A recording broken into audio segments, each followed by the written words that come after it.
Hello everybody, it's me, Rudy Leon, and I'm here to help you guys solve this truss problem.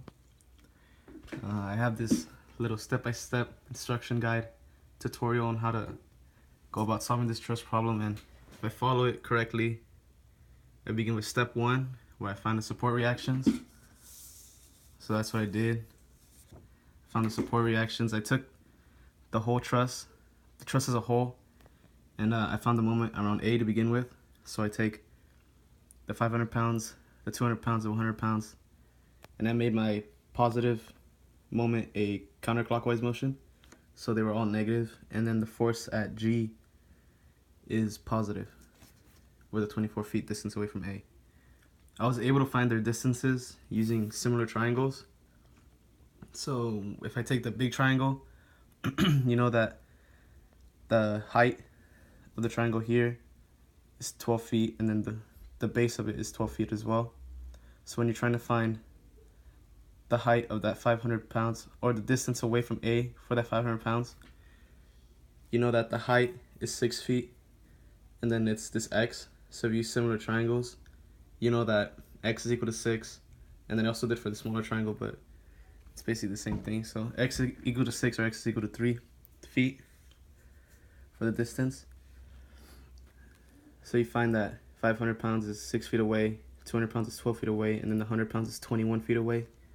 And you get the answer to be 313 pounds in the positive.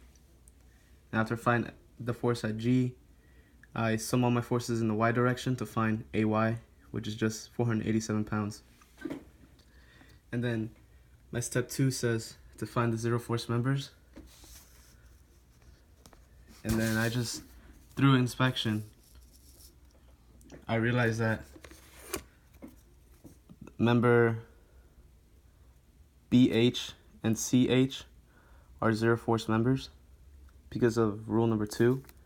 So if I look at A, B, C, and BH, I know that's rule number 2, since that's two linear members with one going away from it. So that makes this a zero force member. Then once that turns into a zero force member, I look at this AH and HI with this CH sticking out of it, which turns this into a zero force member as well. So for the answer, the force at BH, we get it to be equal to 0. And then step 3 is start solving at joints where we have equal amounts of unknowns to equations of equilibrium. So I started at joint G. I knew that the force in the G, and then all I needed to find is the force in the member FG. So I summed all my forces in the Y. I get that GY is equal GY plus the Y component of the force at FG is equal to negative 442 pounds. And I was able to get that Y component through just Pythagorean theorem. So you get 3 by 3 triangle, so square root of 3 squared plus 3 squared is oh, I don't have my calculator. I'll go ask someone who was the answer.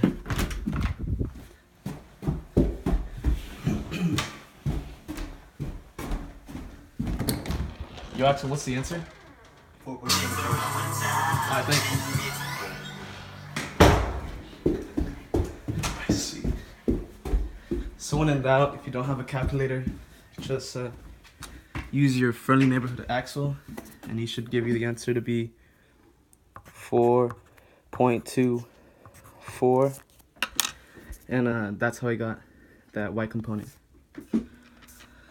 So next, I found the joint, the force of DJ for the joint at J. Here's the joint section for this, the joint method for this one.